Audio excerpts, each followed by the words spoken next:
সুপ্রিয় দর্শকবৃন্দ, আসসালামু আলাইকুম।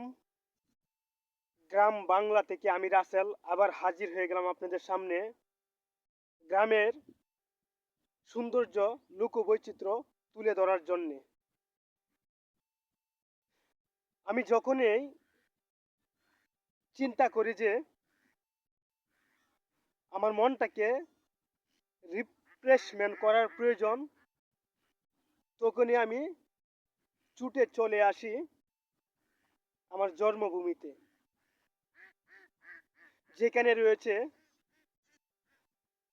মাটির সুগন্ধ, কাঁচা ঘাসের ঘ্রাণ, নদীর কলতানি এবং মানুষের ব্যস্ততম জীবন, সবকিছু মিলিয়ে একটা অন্যরকম অনুভূতি কাজ করে। আপনি যদি টাকা জমিয়ে রাখেন তাহলে কোনো কাজে আসবে না। আর যদি আপনি দেশ সম্পর্কে জানতে চান তাহলে দেশ ঘুরতে হবে। তাহলে দেখবেন নিজের কাছে একটা অন্যরকম তৃপ্তি কাজ করবে। আপনি হাওর ভ্রমণ করুন।